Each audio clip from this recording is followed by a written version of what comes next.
tulaba okaddiye tetumanyi nti Katonda takaddiwe ate tulaba amanyo gaweddemu kakati kiri kikyali kyo kyogerako ki yatuddamu ng'atugamba ye tulaba ng'akaddiye naye agenda kufa mu bukadde bwe ne Masokera agenda zuukira nga muvuka myaka nga 18 17 ekyokweresebwa mbadde nkyerabidde nafuna okweresebwa juzi Bisaka nga ali ku mpingo ng'ali mu kulaajana ng'alina ennyota nyingi bamuleetera amazzi gy'ali abonaabona naye nga omubiri gwe sayidi wano nga guvunzeeko sayidi naye ng'ali mu kulaajana ng'ali bubi n'enswera nga zijjudde nga ziri mu kulya ekiwundu kiri ekivundu ye akugamba eggulu teririiyo wano ku nsi kasitoofa biba biwedde teri kuzuukira kulala okuzuukira kasitoozaala abaana n'ofa n'obalekawo olwo oba ozuukidde so ozuukukirira mu baana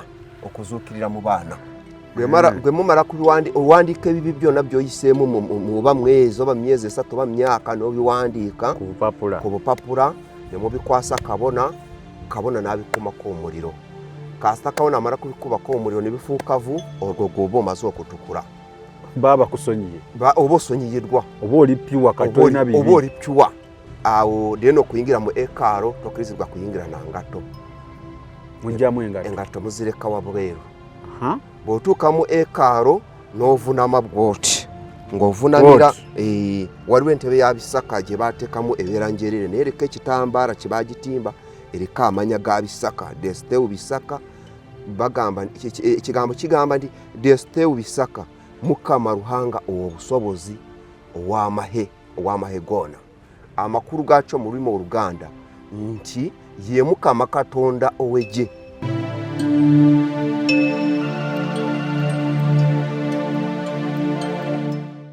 Ng'oyagala okumanya ebiriko tambula n'abaliko enzige ebuuka nanzige olaba n'abazungu baakiraba nti birds of the same feather kati nno nkuleetedde banywanyi bo mu nsonga zonna ezikwata ne tekinologiya Yoshtech Services bw'ova ku bano ogenda kuwangatto Yoshtech Services be baliko oyagala kukuzimbira website oba application olina ekyakubulako mu system ya kompyuta yo bano babinoonya ne babikomyawo oba kyewandiise data recovery tebakoma okwo Yoshtech Services era bakuyamba okulaba ng'olina obukuumi ku bibanja bye ebya intaneti kiyite cyber security services era nga bakanika ne computers bano nakugambye bannakinku mu tekinologi era nawe ayagala okwebuuza ku kintu kyonna ekikwatagana ne tekinologiya tukwaniriza oyagala cloud services network services oba software development naawe beekwate basangibwa Rubaga Road opposite Barbados Hotel okuliraana Trinity Christian Church bakubireko ku noti 7 noti 5 519 715 oba noti 787 996 667 Yoshtech Services empowered by innovation.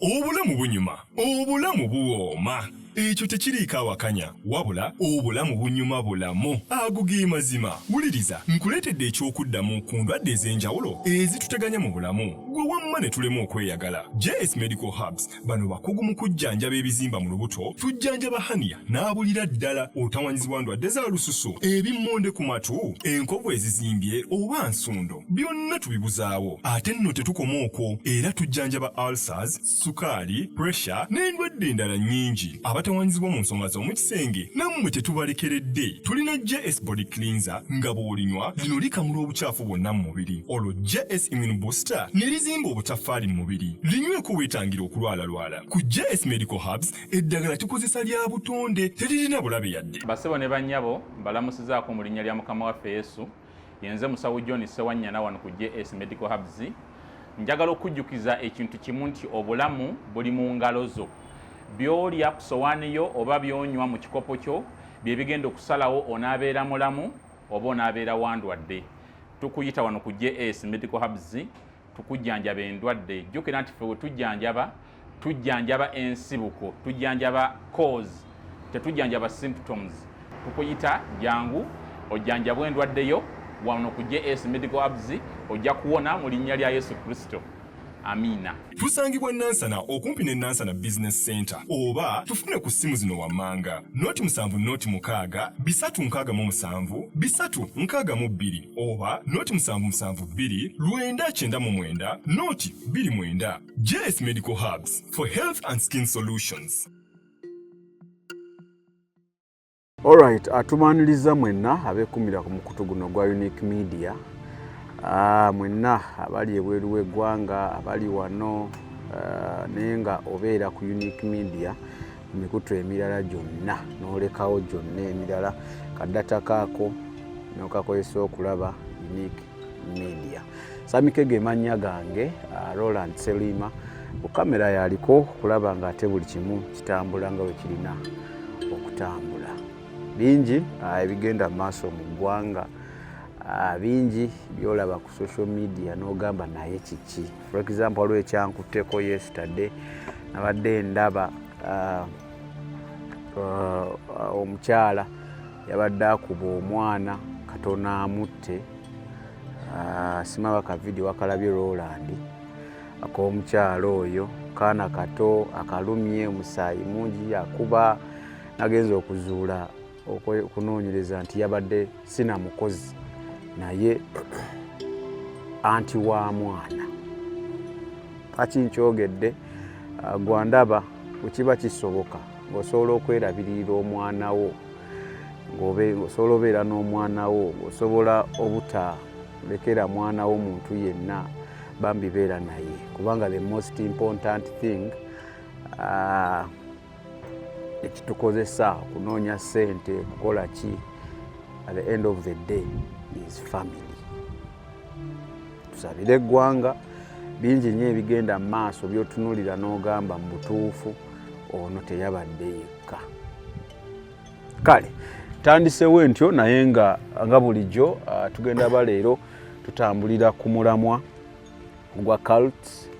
Twakyanjulako luli ne brother Jeremiah ekya cult ne tugamba Mukama atuwe ekisa, tugenda gezaako okulaga ebikyamu ebikolebwa abeerimbika mu linnya lya Yesu Kristo naye nga bakola byabwe. Emboozi zino zitugenda okukola neyinza okuba yegenda okusooka naye endala zijja kujja nnyingi ku bantu ab'enjawulo bangi n'obukakafu obusinga bungi. Giwulirize naye togiwuliriza kunyumirwa bunyumirwa, wabula wuliriza ng'ofunamu ekyokuyiga, kubanga kino njala kikugamba gwandaba, oyagala toyagala, ffenna kye tukolerera ly'eggulu. Ffenna kye tukolerera ly'eggulu. Kye njagala okusembyayo nga ntandika nti gwe otuulanga ku channel ya Unique Media n'olabanga bye bali mu kuweereza tebikunyumira, tebikolera, bya bulimba, bafere, basamize, bakolera sitaani, totawaana. Subscribe oba wa subscribinga, unsubscribe. Video giveeko, genda ku ndala. Mba nimbye? Mba tolimbye. Video giveeko, genda ku ndala, tovuma. Gw'olaba nga bye twogera bya bulimba, genda onoonye ebiki ebituufu. Olunaku olwaleero nga sinnawa mukisa muntu wange gwe tugenda bantunyumya naye leero tugenda kwogera ku omusajja nyinza okuba simanyi oba nzikirizibwa omuyita omugenzi naye yali w'amaanyi sayidi zeeyo, baŋŋambe nakati akyali w'amaanyi, gwe bayita Bisaka. Roland yaŋŋambye bamuyita Bisaka ow'obusobozi. Roland yange bamuyita Baawo. Bakiyita batya? Baabo bambi baabuwe ow'obusobozi Bisaka. Namunoonyerezaako naye ndaba bye yakolanga, ne ndaba abagoberezi, ne ndaba engoye enjeru ze bambala, ne ŋŋamba kale Mukama atuwe ekisa tulabe nga tutambuza puroguramu eno olunaku olwaleero ng'egenda bulungi. Ssebo badde nsaba otubuuzeeko, oli musajja mulokole? Bulungi nnyo. Badde nsaba otubuuzeeko tajja kwagala nnyo kulaga face kubanga byagenda okwogera okusinziira ku ye biyinza okuba biri bit sensitive nga tayagala face ye kulabika nnyo. Then ndowooza n'amannya tugenda galeka kubanga tewali yate mugaso gwa kweka face ate n'oyogera amannya. Tewaliiwo so ogenda tubuuzaako then otuwe n'essaala tutandike program. Mwasuze mutyano bassebo nyanziza okunyaniriza ku mukutu gwammwe ogwa Unique Media nga nzize okubawa ku story ekwatagana ku mwami gwe bayita Desteo Bisaka.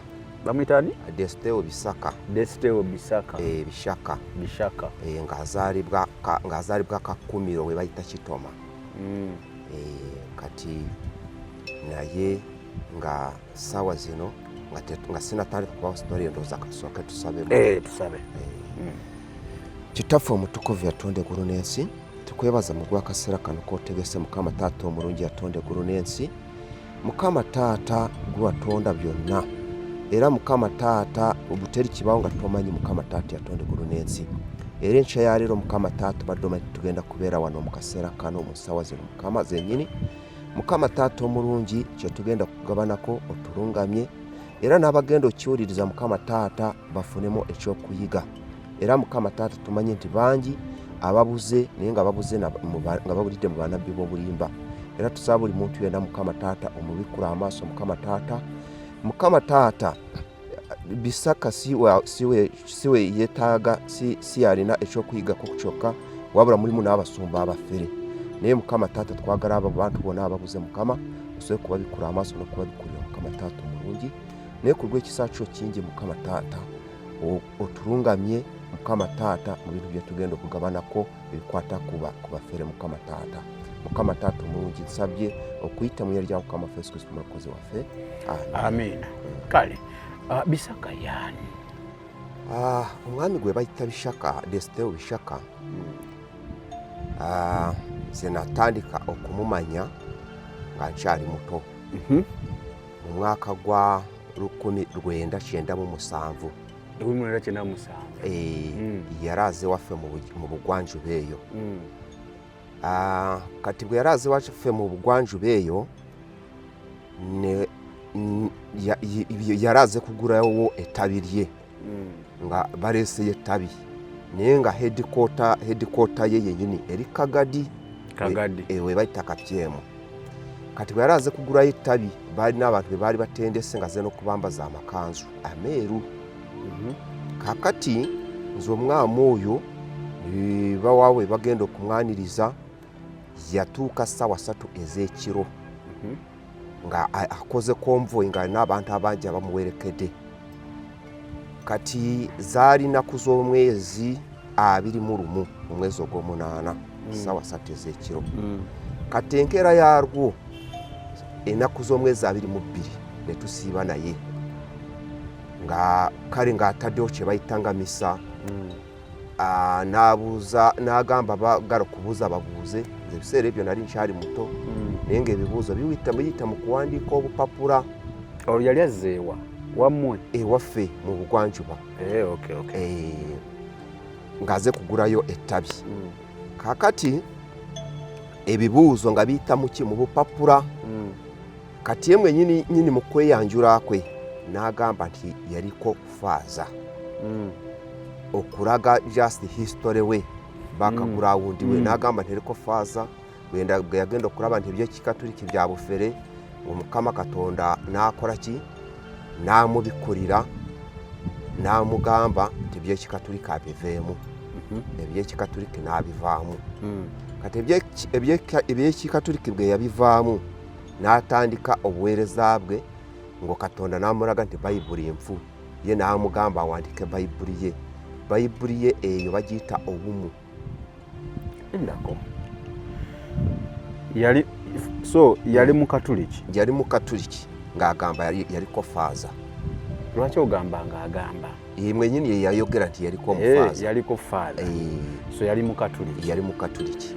then Katonda n'amulabikira n'amugamba ebyobukatuliki biki biveemu n'amugamba wandike Bayibuli n'amugamba neno Bayibuli agiveeko awandiike eyogera ku Yesu agiveeko awandike ye gye bayita obumu n'awandiika eyiye kati eyo eyiye gye yawandiika gwobeera mu ddiini ye ng'omaze okakasibwa nti ng'omaze ogobera amateeka n'okwakulizo byonna gye bakukwasa n'osigala ng'osoma Bayibuli eyo naye waliyo akatabo akasookerwako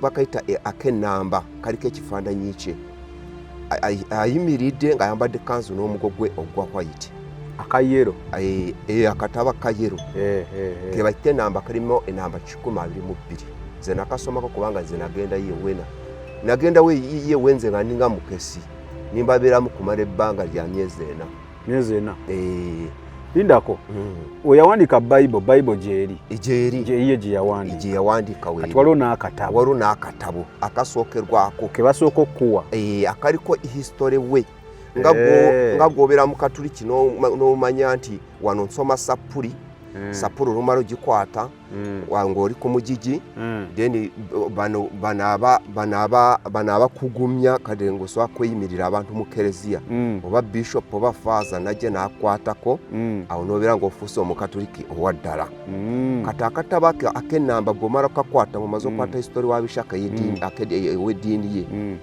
keekano keeko kennyininyini kaliko the book of God of the age of oneness.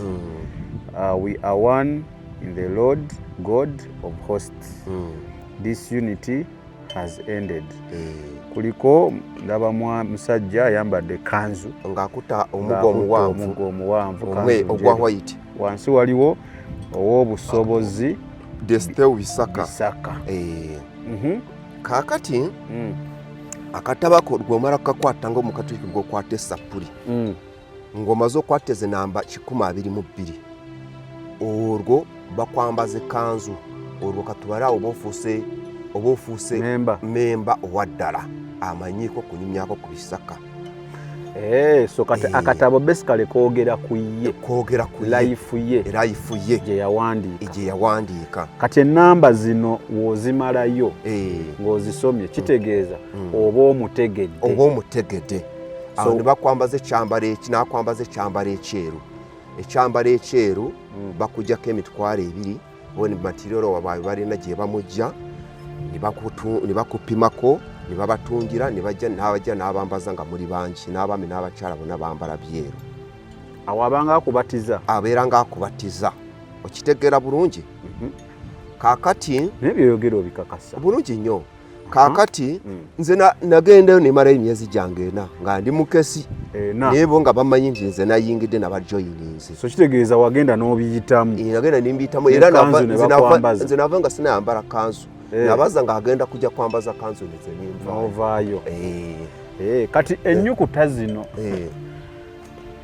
mu katabo lwaki oyita kannyukuta lwaki si chapter zituuma nnyukuta baziyita ennamba ennamba baziyita ennamba si chapter zonna ziba nnamba kati eringa Sapuli ng'omukatuliki gw'okwata Essapuli oba bishop najja n'akuteekako emikono then n'otandika kweyimirira n'abaana mu batiisimu okitegedde bulungi kaakati katawo gwoba omaze kufuuka munwevu kati bw'oba ng'osookerwako amateeka n'obukwakulizo nga wakayingirayo balina bwe babatwala nga temunayingira mu ekaaro ewabweru okwenenya ebibi mubiwandiika ku bupapula gwe mumala owandiika ebibi byonna by'oyiseemu muba mwezi oba myezi 3 oba myaka n'obiwandiika ku bupapula ne mubikwasa kabona n'abikumako omuliro kasita kabona amala kubikubako omuliro ne bifuukavu olwo gwoba omaze okutukula baba kusonyiye oba osonyiyiddwa oba oli pyuwa katolina bibi oba oli pyuwa kabona yaani kabona yono abasomesa ate onansomya nze sibimanyi kabona yoyo abeera nga pasita kale kati bwe bimala okujja omuliro wali nga bifuuse vu awo oba osonyiyirwa awo deno okuyingira mu ekaaro tokirizibwa kuyingira na ngato mujjamu engato muzireka wabweru bw'otuuka mu ekaaro n'ovunama bw'oti ng'ovunamira waliwo entebe ya bisaka gye baateekamu ebiranjerere naye ereka ekitambaala kye baagitimba ereka amanya ga bisaka Desiteu Bisaka bagamba ekigambo kigamba nti Desiteu Bisaka Mukama Ruhanga obusobozi ow'amahe goona amakulu gaakyo mu lulimi Oluganda nti ye Mukama Katonda ow'eggye ayinza byonna kinziriremu ekitamba kiri kiti ekigambo mulimu entebe wali wennyini ku alutaari entebe bagiteekako ekitambaala kiriko amanya ga bisaka Desiteu Bisaka Desiteu Bishaka Mukama Ruhanga ow'amahe goona owulira bulungi kuwulira sebo Mukama Ruhanga ow'amahe goona amakulu gaakyo ow'obushobozi yebisaka amakulu gaakyo obusobozi yayinza tuli wamu yayinza Omukama Ruhanga ye Mukama Katonda ow'eggye amahe goona ye Mukama Katonda ow'eggye so nekiggwayo nti Desiteu Bishaka ow'obusobozi Mukama Ruhanga ow'amahe goona kyekiwandiikiddwa ku ntebe ku kitambaala ekyo kyekya white kyebatimba mu kitambaala kyebatimba mu eyo entebe eyo kasita otuukamu gy'ovunamira era amatambiro ge gonna eyo ntebe baamu naye ng'ali eri ku hedikoota naye nga nogoba osinziza mu bazungu eyo ntebe olina ogivunamira amakulu gaakyo taliiwo ali mu mwoyo taliiwo mu ga mubiri kati ate bw'aba yaze entebe gy'atuulamu ne mumuvunamira era bwe muba mumutwalira n'ebirabo oba nkokko oba nte oba mbuzi oba ssente ofukamira wansi n'ogenda ng'otambuza amavivi mpaka bw'omutuukako n'omukwasa ebirabo ebyo ye kasita agamba kasita omuwa ekirabo oba omaze okwefunira omukisa gwa ku nsi ompulira bulungi mpulira obulamu bunyuma obulamu buwooma ekyo tekiriiko awakanya wabula obulamu bunyuma bulamu ago ge mazima wuliriza nkuleetedde ekyokuddamu ku ndwadde ez'enjawulo ezituteganya mu bulamu gwe wamma ne tulema okweyagala JS Medical Hubs bano bakugu mu kujjanjaba ebizimba mu lubuto tujjanjaba hania n'abulira ddala otawanyizibwa ndwadde za lususu ebimmonde ku matu enkovu ezizimbye oba nsundo byonna tubibuzaawo ate nno tetukoma okwo era tujjanjaba ulcers sukaali pressure n'endwadde endala nnyingi abatawanyizibwa mu nsonga z'omukisenge nammwe tetubalekeredde tulina JS Body Cleanser nga bw'olinywa lino likamula obucaafu bwonna mu mubiri olwo JS Immune Booster ne lizimba obutafaali mu mubiri linyweko weetangira okulwalalwala ku JS Medical Hubs eddagala tukozesa lya butonde teririna bulabe yadde basebo ne bannyabo mbalamusizaako mu linnya lya Mukama waffe Yesu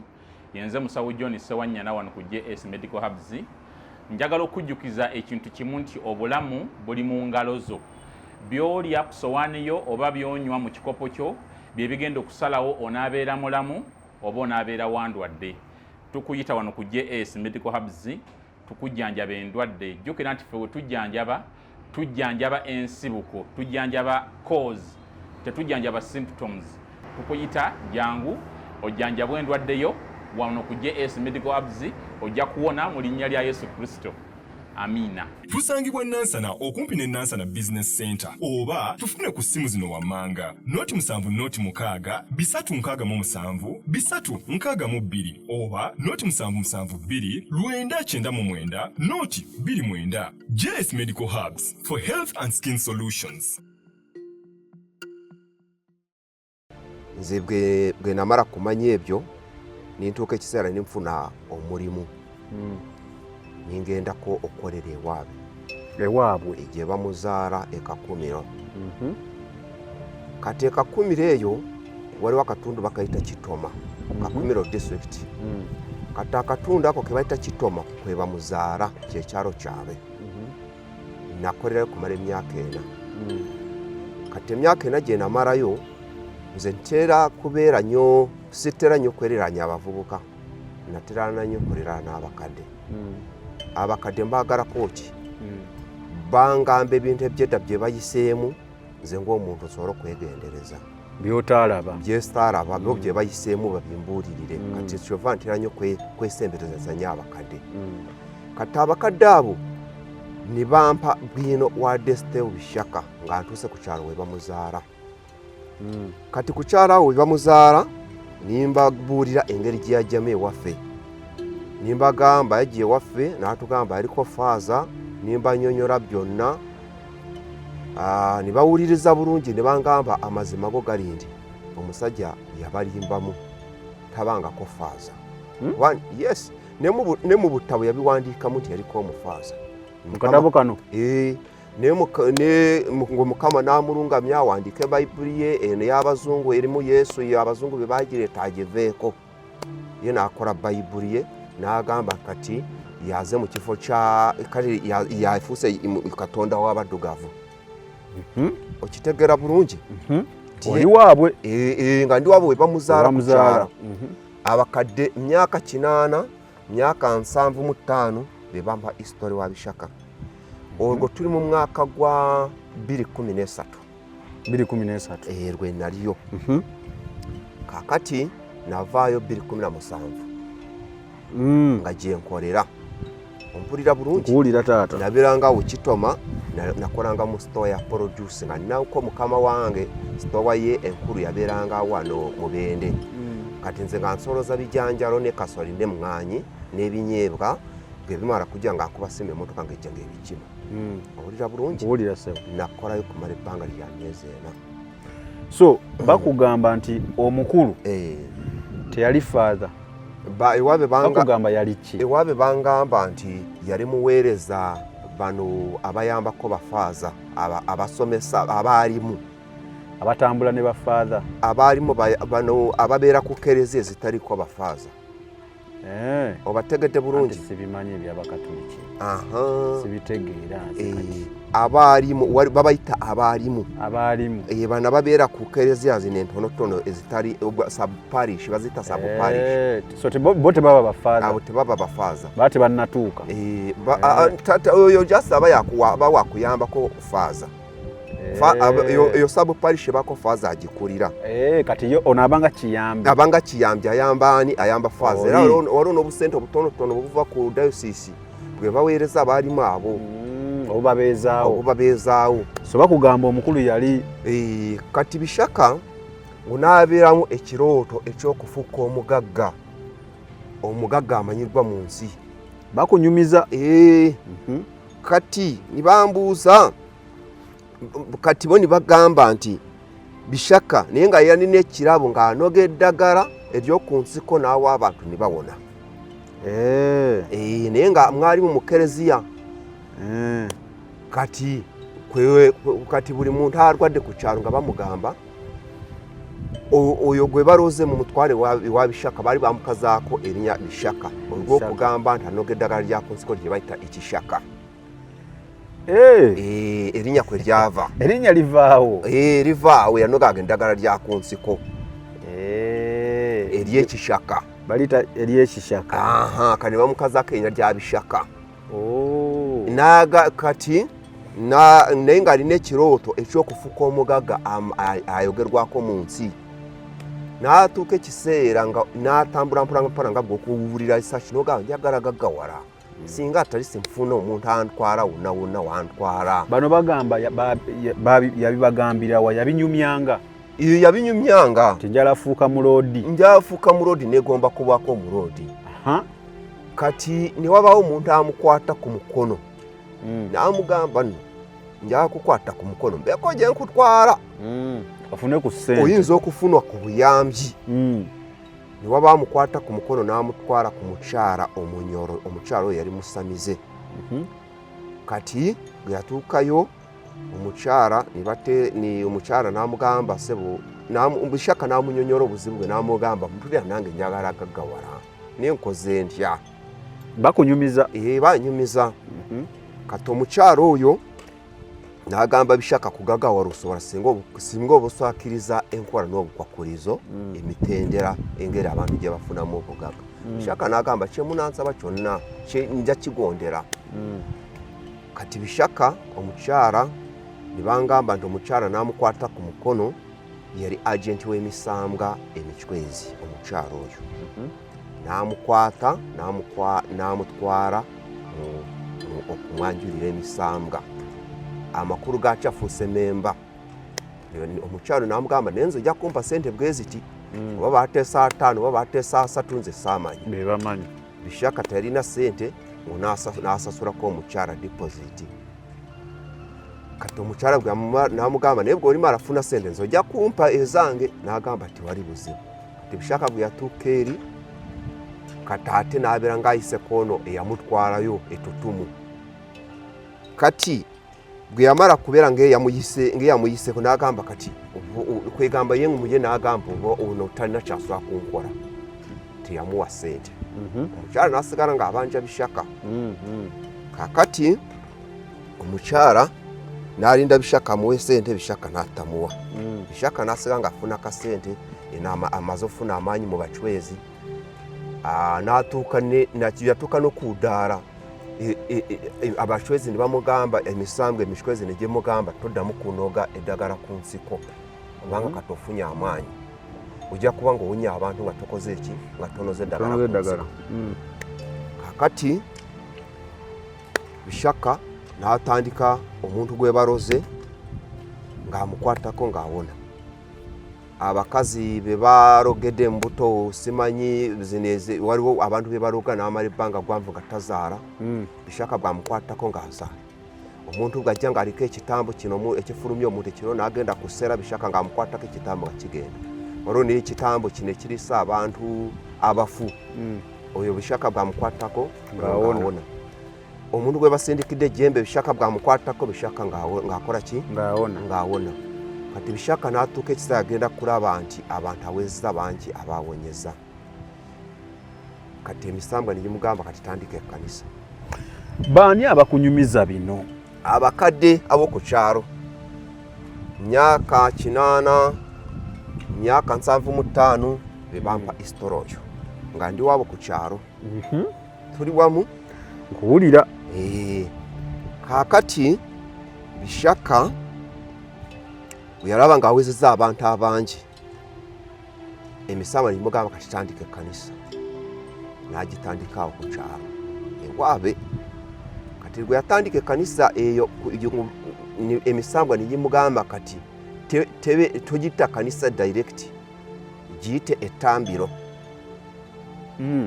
ettambiro maisha ekitegeeza abantu webawonera ly'ettambiro mu lulimi lw'eri ewaaba mu Runyoro libatambiro abantu webawonera liba ttambiro aliyita ettambiro so bo tebagiyita kanisa ebeera ttambiro kati ettambiro eryo neribeerawo enyimba z'ekikatuliki n'azikyusa ng'avudde mu bukatuliki olwo bali bataddeyo mwalimu omulala ono abewaguddeko batandika kumugulako entalo bikoze bitya byatuuka ekiseera nebamuleetera omulwadde Bishaka nibamugamba onaasobola kumuwonya n'abagamba oyo yawonye dda tumutwale mu ddwaliro banedda n'agamba temutaana kumutwala mu ddwaliro gwe yamukwatako omulwadde n'agaana okuwona omulwadde n'afa omulwadde lwe yafa ng'agaanye okuwona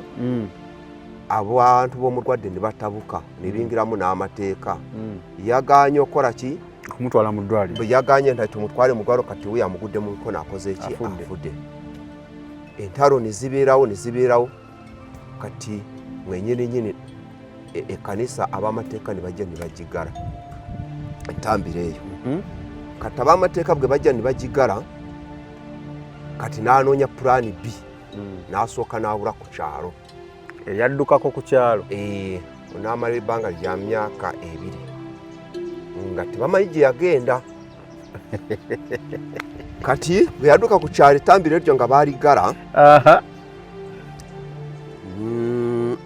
n'afuna ekirowoozo ky'okutunda kibanja kye kye yasikira ku bajjajje ku bakitaabe kyekyaliko n'ettambiro eryo ekibanja n'akitunda n'agenda n'agula ekagadi we bayita Kapyemi Muhororo Kapyemi kati bwe yagula ekagadi ekibanja n'agulamu n'ennyumba ey'emiti eyasikwe ey'amabaati ameeru nga nkadde ya bisenge bisatu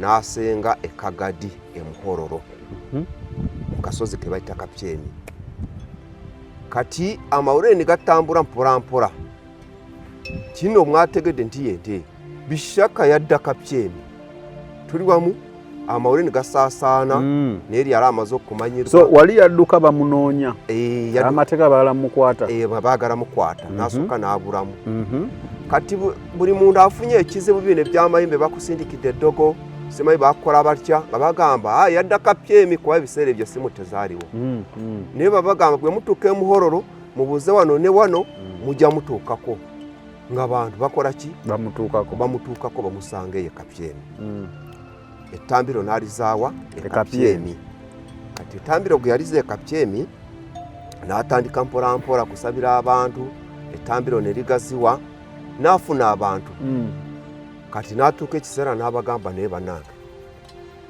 buli muntu alina eddiini wano gy'asinza tuli wamu naye ng'agambye bano ababeegaseeko kati kijja kitya okusinza Yesu gw'otalabangako ate nawulira Yesu yali muzungu n'agamba Yesu Kristo mu byafaayo bye n'akeeresebwa tabangako mwana wa Katonda Yesu n'abagamba Yesu tabangako mwana wa Katonda yali muntu buntu yali mupakasi wano kujja mu Afrikano yalaze kweyiya nga ba missionaries yalaze kweyiya bweyiya just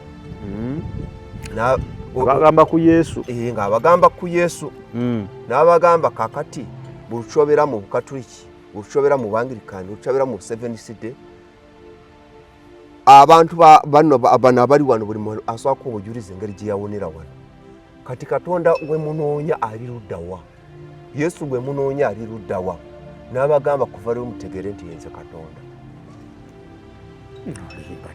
ompulira bulungi omuntu asobola okugamba nti yenze Katonda n'abagamba yenze Mukama Ruhanga yenze Mukama Katonda bwe yabagamba kubamba wonya nze mponye nze mbawonya eyo gy'obeera mu Katoliki waluwoneddeyo nti nedda mu Seventh Day waluwoneddeyo nedda eyo gyonna gy'osabira waluwoneddeyo abantu bawonera wano Bishaka ettambiro ne ligaziwa mpolampola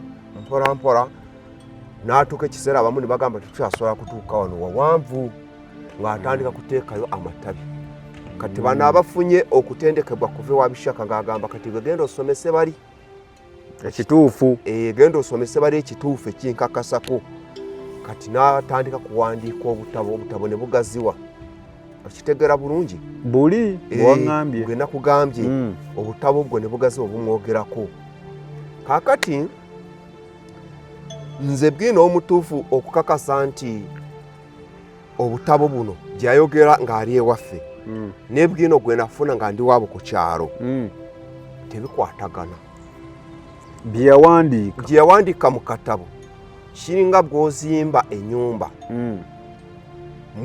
mu nyumba tonagikuba pulasta tonayiwa nkokoto emabega yonna n'ogiraga nti ewedde ke katabo kali ke yawandiika bye koogera si bye nafuna ewaabwe gye bamuzaala tuli wamu kubanga eno ewaffe yatugamba yaliko faaza kati ate nze eno ewaabwe ku kyalo ebangamba tabangako faaza okitegera bulungi ne bambuulira byonna sitori nga bwe yali gy'ova otugamba kati nze ningamba kitegeeza bye nasoma mu katabo bifu kati nze nintwala abakadde bye bangambye bye baalabanga abakadde abakazi abakadde abasajja byonna babimbuulira kati ka background okatuwadde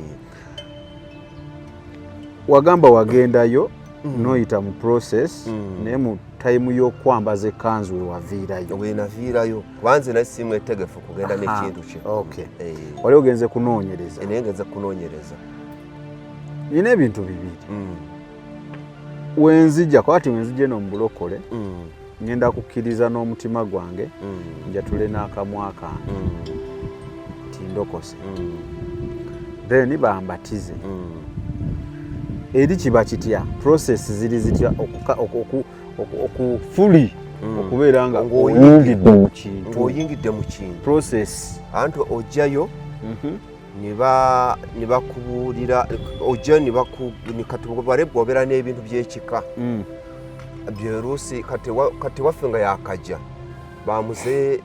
ne muze wange yagendayo kati bw'obeera n'ebintu by'ekika abantu bye basamiranga kati waliwo n'ekifaananyi kya jjajjaawo yafa mulina ebintu bye mwakozesanga nga musamira ewamwe nga musamira lubaale w'ewamwe ebyo byonna obireeta bishaka n'abyokya okakasa nti oyingidde omujoyininze kati jeni n'otandika n'owandiika ebibi byo n'obyenenya bw'omala byenenya ne bakusomesa bulungi akatabo kali bw'omala kakwata ng'okuta hisitole wa bishaka ey'eddiini ye nga bakwambaza ekanzu kwe kulinga okukubatiza ng'oyambadde ekanzu naye ekanzu eyo tekomaawo kati ku basajja ogenda mu maaso bayibuli eri yonna kasomala gikwata oliko eddaala gy'otuukako gye bayita omukwenda omusajja kati omukwenda ndowooza omukwenda oba otwala amasaza nga 5 mu regioni nga bw'olaba kigezi Kyaggwe kwegamba omukwenda obeera okulira bano kwegamba kati omukwenda abeera ng'owakubiri kuwa obusobozi ng'alina ebyama bye byonna oyo gwe bayita omukwenda omusajja era naye ewaffe mu bugwanjuba wali omukwenda ate omukyala taba mukwenda ye asigala ku ddaala kati bw'omala kwambala ekanzu eyo bakuyita omuweereza ofuuka omuweereza kati bali mu luzungu bakiyita servant lwaki njeru akugamba ekanzu eyo lwakyakugamba nti njeru kitegeeza ngu gwe omutima gwo guba mwerufu kati kyova temulimu kala yonna bweru kati oba ofuuse mweru kati ate akugamba eggulu teririiyo bino bye batugamba mu bayibuli nti olufa n'ozuukira nti Yesu Kristo ali kuzuukiza yewe wakugamba kati ozaala abaana oba ozuukidde ompulira bulungi sintakategedde kanziriremu amagezi gajje yakugamba eggulu teririiyo wano ku nsi kasita ofa biba biwedde teri kuzuukira kulala okuzuukira kasita ozaala abaana n'ofa n'obalekawo otwo oba ozuukidde ozuukukira mu baana okuzuukirira mu baana ompulira bulungi era ndowulidde katata akugamba zaala katata akugamba gwobeera ng'oli musajja ng'ofuna ssente kati eyo mu ttambiro lye ng'olabamu omukazi gwe weegwanyiza ng'osobola kumuzimbira awantu n'omugatta ku bakyala bo bw'oyina ng'osobola omulabirira yakugamba osobola kuwasa abakazi bonna b'osobola kulabirira leka totandise owaayiriza musajja wate wakola yes siwaayiriza akugamba bw'obeera mu ttambiro lye ng'olina obusobozi ng'oli musajja nolwaba omukazi ng'omwegwanyiza ng'osobola mulabirira osobola muwasa ate eri abakazi ewaabwe tebatwalayo birabo baba babwerere kati ewaffe abasinga bavuddeyo olw'ekyo agamba mpeerere muwala wange muteekemu school fees lwakulaba bamutwalire obwere omwana amutwala abasinga baddayo mu bukatuliki bazeyo mu bukatuliki abala bazeyo mu buprotestant olw'ebyenfuna kati abasinga abazadde bavuddeyo olw'ekyo kuba muwala wo oluusi oba mweteke oba kati ngeyo waffe oba oluusi osafuna omusajja nga yeesobola n'agamba kati ngenire nyanjira omukyala wange ogenda kuba nga baleese obukadde nga 5, 6, 8 mu bahaasa baleese ebirabo owono bakutwalira bwereere kati ewaffe mu bugwanjuba ettakafunda tetukyalina wakulundira nti kati ente baaziza mu ssente kati bo baleeta ssente ne bazikwasa mu bahaasa kati gwe n'ofuna kyozikozesa ng'omuzadde ekyokwebaza niwe bali kulabirira omwana. Okay. Kati oli bw'alaba ng'afiirwa essente ezo mu muwala we ng'alabira ddala mu tuufu eddiini yasaana givaamu. Okay. Kati basinga bavaayo mu ddiini eyo. Okay.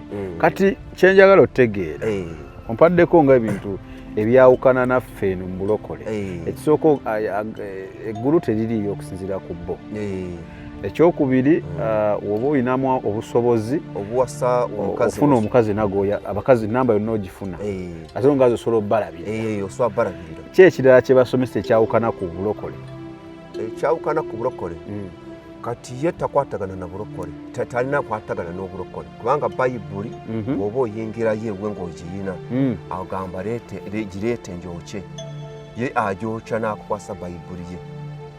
Ng'oyagala okumanya ebiriko tambula n'abaliko. Enzige ebuuka na nzige. Olaba n'abazungu baakiraba nti birds of the same feather kati nno nkuleetedde banywanyi bo mu nsonga zonna ezikwata ne tekinologiya. Yoshtech Services bw'ova ku bano ogenda kuwangatto. Yoshtech Services be baliko. Oyagala kukuzimbira website oba application, olina ekyakubulako mu system ya kompyuta yo, bano babinoonya ne babikomyawo, oba kyewandiise data recovery tebakoma okwo. Yoshtech Services era bakuyamba okulaba ng'olina obukuumi ku bibanja bye ebya intaneti. Kiyite cyber security services era nga bakanika ne computers. Bano nakugambye bannakinku mu tekinologi era nawe ayagala okwebuuza ku kintu kyonna ekikwatagana ne tekinologiya tukwaniriza. Oyagala cloud services, network services oba software development, naawe beekwate. Basangibwa Rubaga Road opposite Barbados Hotel okuliraana Trinity Christian Church. Bakubireko ku 07 5 519 oba 0787 996 67. Yoshtech Services, empowered by innovation. Bayibuli wagisoma muko ekwata ku historia wewe ddiini era ng'ewakanya eno eyaffe kubanga yako anekyandikibwa yete yagyoca yabeera nayo eno gyalina mu bukatoliki gyakozesa mu kuwakanyisa gwe omunaddiini omukristaayo kubanga nekyandikibwa kyasoma ng'agamba bw'ati ti wano Yesu Kristo ng'agamba nti najja kwawula omwana n'ekitaawe ne nnyina. Kati n'agamba gw'obaamu n'amagezi osasigala ku muntu oyo eyajja okwawula kubanga ye eddiini ebagiyita obumu mwagalanenga oneness unity.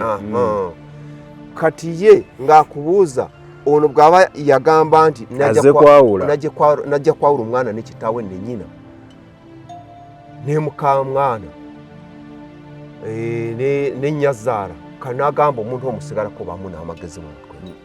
Naye nze mu kubikurirwa okwange ekyandikibwa ekyo yakibikurirwa bubi kubanga nze ekyandikibwa ekyo ffe ng'ababaluku engeri gye tukitegeeramu kigamba bwe kiti muyinza kuba mu nnyumba nga muli bataano mwena temujja kukkiriza bulokozi mulundi gumu bajja kubaamu abakiwakanya abalala bakitwale. Bayibuli kyetegeeza naye oli ye kati ye yakifuula bwatyo. Kati gwe yajja ewaffe nga tumubuuza ebibuuzo ogambye nti oli Katonda. Kaakati tulaba oli mukadde n'amanyo gaweddemu Katonda ate awangukamu amanyo koye ye ng'atuddamu ng'atugamba agenda kufa bw'amala kuzuukira afuuka omuvubuka myaka nga 18. Yes, omusajja omukadde gwola wa myaka nga 10 ng'asobola kufa ye nga yeeyogerako asobola kufuuka omuvubuka wa myaka nga 18 oba 17. we yabagamba we yatuddamu nga tumubuuza weeyita Katonda. ekyo mwakimubuuza? Twakimubuuza. Tulaba okaddiye tetumanyi nti Katonda takaddiwe ate tulaba amanyo gaweddemu. Kaakati kiri kitya ekyo kyogerako ki?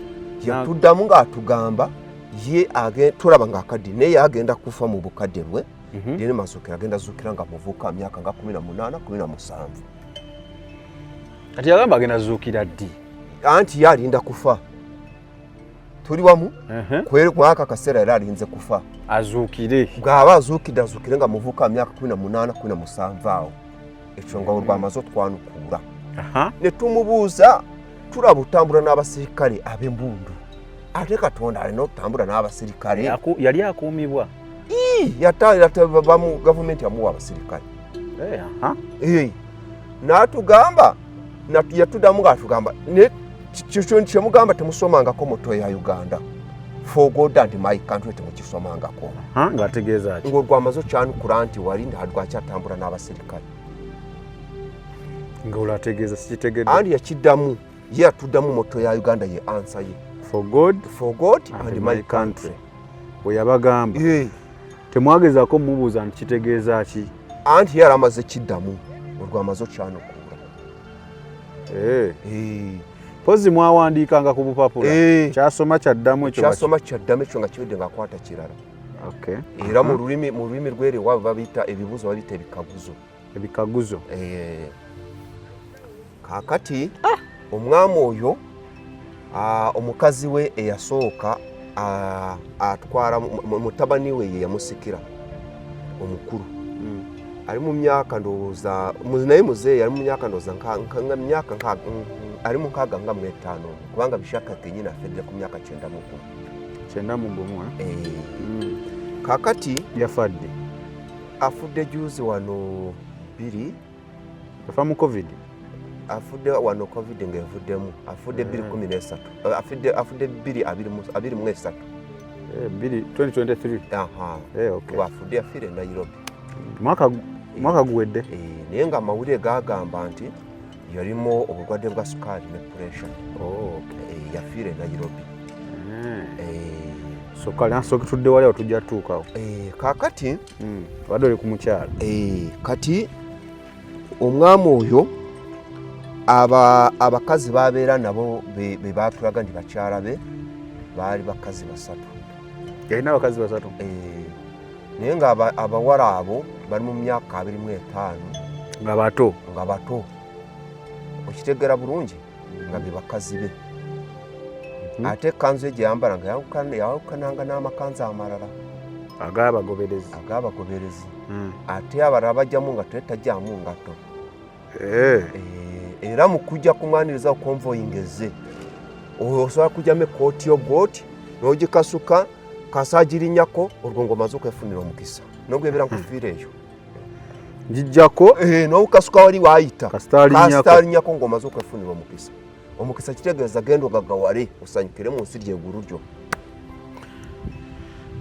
kambuuze kuba ndabyeko we nabadde mulabako naye simugoberera nnyo era nabadde simumanyi nnyo nalabye abagamba nga bawa obujulizi nti yabakoleranga era byakolanga kati ebikwatagana n'amalogo amaanyi ago yali agayina tuli wamu ebikwatagana n'ebitambo bino simanyi omuntu bano abasezi abalya ebunyolo balyanga nnyo abantu ebyo yabijjangawo bwe baba bakusindikidde ejjembe oba jini ebyo byonna ng'abijjawo amaanyi yali agayina okitegeera bulungi naye nze mu kunoonyereza okwange natuukawo ne bangamba nti amaanyi yagajja mu misambo emikwezi egyo egyamuwa amaanyi ago okitegeera bulungi nkitegeera so kati yalwala kati wano najja n'alwala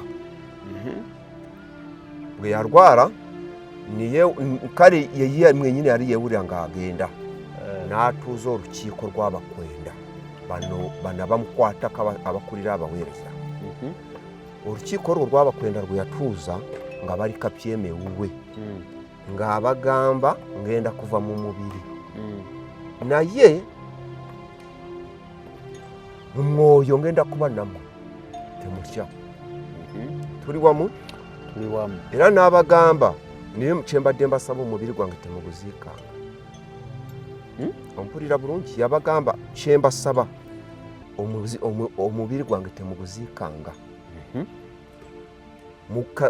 mujja gukaza mujja gukola baniyenge gye bagukolamu eddagala emibiri gy'abagagga ne gusigala nga bwe guli tuli wamu mugwambaze ekkanzu yange mundeke mu keesi yange yandolerwamu yali alagira kuba buli kimu kyakisoba kasente yali alina munyambaze kanzu mudeni keesi mugisimbe sigale ng'anyumiridde n'omugo gwange n'abalagira n'ekisenge kye bagenda muteeka mu balina ennyumba gye bamuzimbira y'amaanyi eri mu buwumbi ennyumba eri mu buwumbi ne muzeeyi w'eggwanga yatuuka ennyumba n'agitya n'abuuza eno ennyumba azimbibwa bannayuganda temuli mukono gwa muzungu n'abagamba amazima go gali nti muno temuli mukono gwa muzungu.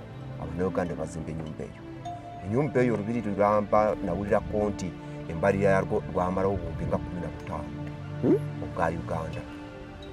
Nga bani abagizimba? Abannayuganda be basonze ssente ezo. Abagoberezi. Ompulira bulungi? Kuhulira.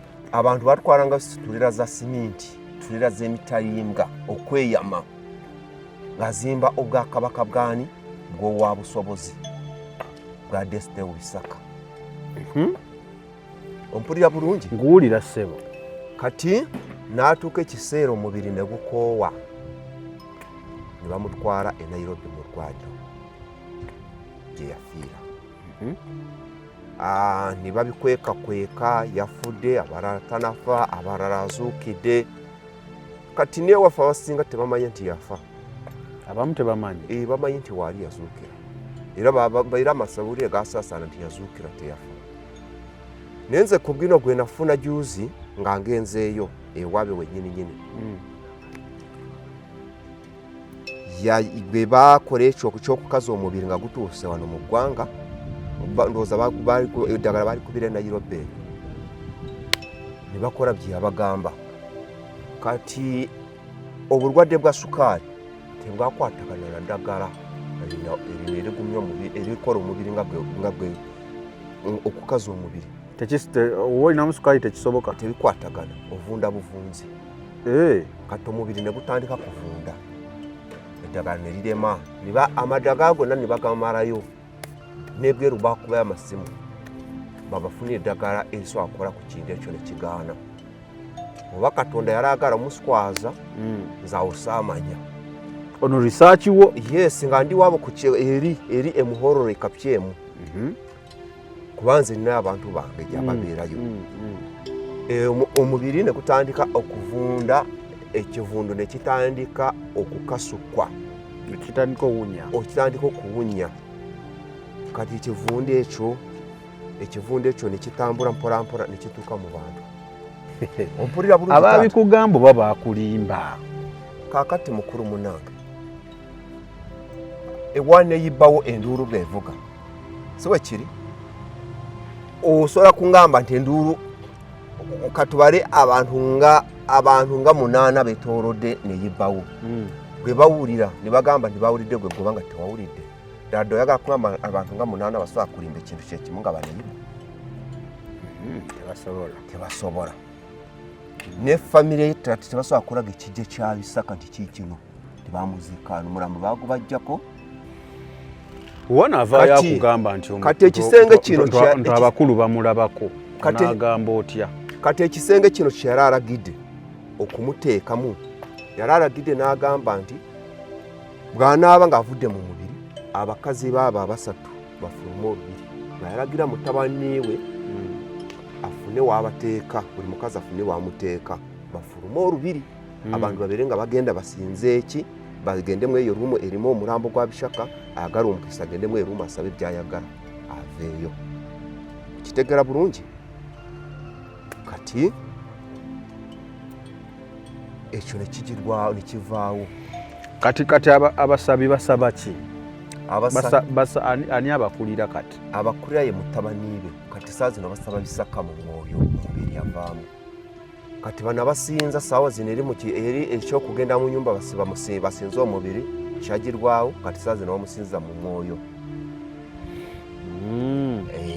So mundabayo gwenge yagendayo, gwenge yaliko mu buweereza obwo, osobola kukisamarayizinga otya Bisaka yali ki mu bigambo byo? Oba eddiini eyo eri ki? Osobola gisamarayizinga otya nga ggwe? Kakati gwe waliyo ne bakugamba mu buweereza bye bakola n'okola ne research ku kyalo omukulu gye yakulira. Kati gw'omanyi okusinziira ku by'omanyi n'ebyewalabayo bye bakola, ng'oyinza kisamarayizinga otya? Bya Bwakatonda? Ebintu ebyo si bya Bwakatonda olw'ensonga abacwezi bano bwe nabanoonyerezaako zezine malayika ezaagwa ne Lucifer. Okitegeera bulungi? ze zaali ziwa Bisaka amaanyi. Kati bwe yamala okufuna amaanyi niyeegulumiza niyeefuula Katonda. Okitegeera bulungi?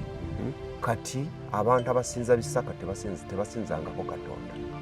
Basinza kati saa zino luli baali basinza muntu kati saa zino basinza muzimu. Luli baali basinza muntu. Naye kati basinza muzimu. Era ng'onokubalabikira abalabikira. Naye nze mu research gye nfuna mu bachwezi, omuchwezi naye asobola kwambala ekifaananyi kya Bisaka bwe n'olowooza ndiwafunye eki? Kirooto. Ndiwafunye Bisaka yakulabikidde. Omuchwezi asobola kwambala ekifaananyi kya Yesu bwe n'olowooza ndiwafunye ekifaananyi kya Yesu. Naye nze Yesu bw'ajja nze bwanzigira nze nga ndabikidde nze manyi kwawula Yesu omutuufu ne Yesu atali mutuufu. Kati nze essaawa zino nze wange Yesu ono omufere nze namugoba kubanga engeri gy'ajjamu nkumanyi. Abantu bano ababeerayo babakola ki ekyo ne basigalayo? Because I'm just imagining omuntu egeri ayinza ositandika osinza omuntu. Kati ekintu Bisaka wafiiridde awenjogerera wano kiringa ekiweddemu amaanyi. Okitegeera bulungi? Kyo amaanyi gakiwedde. Kubanga ono mutabani we talina maanyi nga ga kitaawe. Kati abasinga bagenze bavaayo lwa kugamba nti amaanyi tegakyaliwo. So baaliyo because ebyamagero baabifunanga. N'ebiweebwayo bawaabwa oba olina enkola etooka gireeta n'ogireeteko ali mu kyaki ne bagigula kati ne wawamu ka fundraising akakulaakulanya ettambiro. Kati olubiriro mwe bakyasabira? Olubiri yes, mulimu ennyumba ya Bisaka yennyini eyo gye baamuzimbira. Temuli abeeramu? Ndowooza mutabani we yabeeramu. Abakazi baabajjamu bagamba buli namwandu balina we baamuteeka. Ba Bisaka yaleka ng'akoze eddaame ng'anaabavudde mu mubiri abakazi abo mutabani we ye afune w'abateeka. Ssente weeziri basobola bazimbira ennyumba ze baagala. Olubiri baalufuluma. Kati simanyi abakyalo oba balifumbirwa oba tebalifumbirwa awo simanyi. Naye mutabani we kennyini nyina nze nasemba kumanya nti alina abakazi bameka babiri we yaweyongerako wakusatu awo simanyi. Kati nze bwino wa Bisaka gwe mmanyi omutonotono yoyo. Wagambye wafuna okwolesebwa? Ekyokweresebwa mbadde nkyerabidde nfuna okweresebwa juuzi Bisaka nga ali ku mpingo ng'ali mu kulaajana ng'alina ennyota ennyingi bamuleetera amazzi gy'ali abonaabona naye nga omubiri gwe sayidi wano nga guvunzeeko sayidi naye ng'ali mu kulaajana ng'ali bubi n'enswera nga zijjudde nga ziri mu kulya ekiwundu kiri ekivundu naye ng'agamba muleetera amazzi gy'ali ali bubi abonaabona naye nga endabika ye kwigamba ngulabira ddala ali mu Gehenna yennyini naye ng'ali ku mpingo. So omukulu kati nze ebikwata ku Bisaka byemanyiko ebitonotono byebyo. So omukulu ayinza oba ali mu abamusinza bye bamanyi eby'omu katabo. Nze ne byemmanyi nze byenkakasa bituufu byebyo bye nafuna nga ndi ewaabo ku kyalo gye bamuzaala neri gye yasenga. Nze ebyo bye nekakasa kusinga ebyakatabo. So mukatabo alaga mukatabo tugamba nti yaliko faaza kati ate bwe ntuuka bagamba tabangako faaza yali musomesa omwali mu kereziya. Then mukatabo era alaga Katonda yamulabikira n'amugamba atandikewo kyeki eddiini. Naye ng'ewaabe bangamba ate bangamba misambwa nga yafuna amaanyi. So tebikwatagana. Okitegeera bulungi?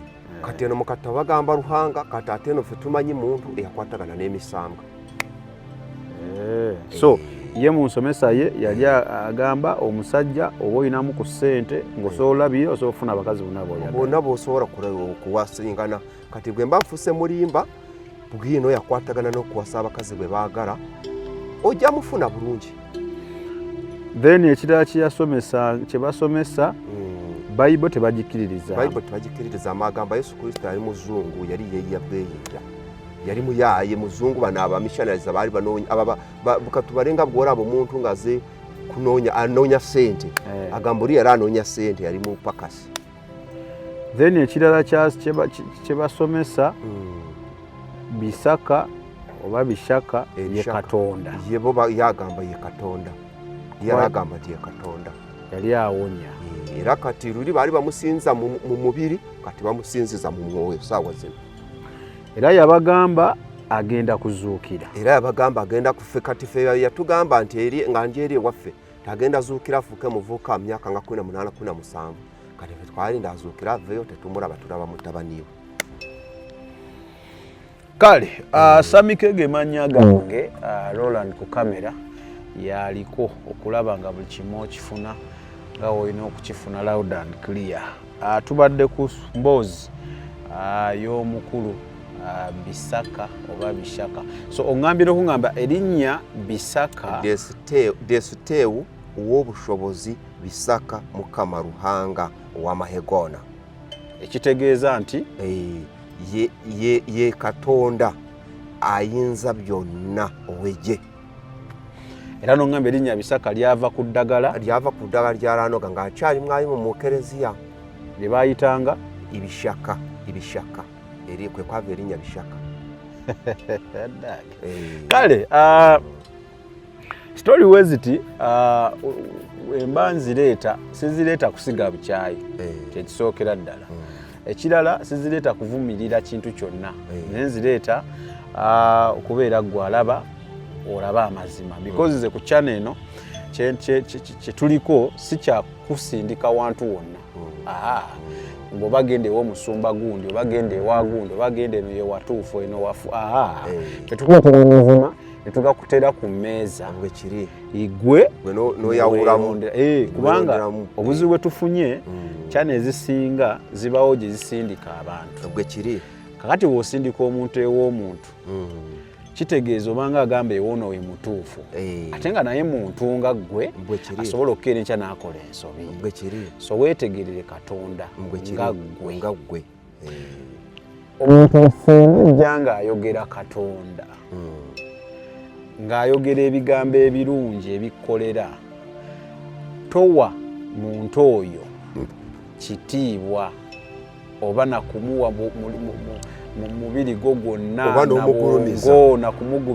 kumugulumiza gulumiza oyo gwayogerako bwekiri bwe buzibu bwe tufunye kale naye ennyumba yo y'amaanyi gye nalaba gye bazimba olubiri lw'amaanyi nalabye olubiri ne ŋŋamba Abannayuganda balina ssente era n'amazaalibwa ge kati kyembadde neradde okubuuza kati ng'eno ffe we tukuza Christmas amazaalibwa ge nga bw'owulira nti bakuza Christmas kati ye bakuza amazaalibwa ge bagakuza ennaku z'omwezi nga 11 gwa mukaaga buli mwaka bagakuza era abantu bonna amatambiro gonna ga bagakungaaniddeyo awo Kapyeni.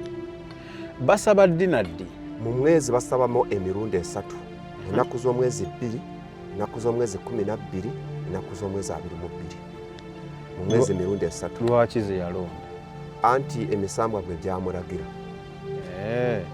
ennaku z'omwezi 2 12 22 kati olunaku olwo baluyita olutambo.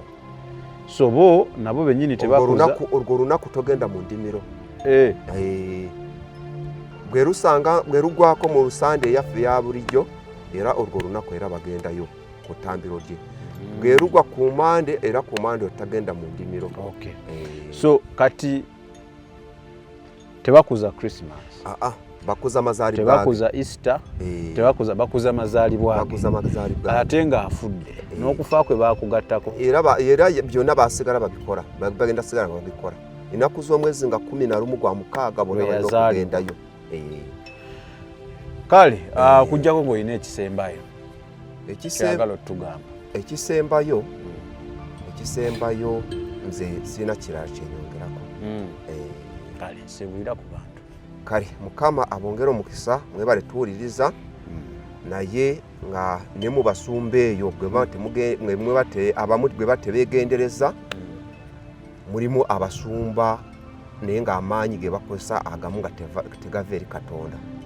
Kwanze n'omusumba omu sijja mwogerako manya namufunamu okumukweresebwa asangibwawo kale atusangibwawo ku 2 ne mulagaawo namufuna mu kweresebwa nga kyaki abantu bayingira bangi naye nga ekyali mu kyaki awo mwenyini nyine omusumba ng'alina ekigo nali mu vision nga nimukweresebwa mu kirooto ng'alina ng'akuta ekigo kinene akuba ku mutwe abantu nga bagamba tufa naye ng'omusaayi gujjudde mu kyaki gutirika emirambo nga gijjudde mu kyaki kwigamba nga asaanyaawo gwogezaako kufuluma ng'akanyama nga gakukwata gakukomyawo baagalangawo kati bw'oyingira oba oyingidde tokomawo naye nga abayingira bangi nga balowooza bagenze funa byamagero naye eri battingana kati amakulu gaakyo kyekitegezo kimanyi ina abantu bali bulungi mu mubiri naye mu mwoyo tebali bulungi emyoyo gyabwe gyawambibwa giri mu geheena nabo bennyini tebanaba kwetegeera kati omuntu kikakasa bulungi ng'ovudde mu mubiri guno teri gy'obadde osabira wafu. Kale anja sembayo nga mbagamba nti Katonda si wa gurupu, Katonda wa ssekinomu omuntu kyowolaawo naaba omusisigana togera musigana taata oba maama oba muganda oba muntu yenna gw'oyagala ennyo ogenda musisinkana bw'omu.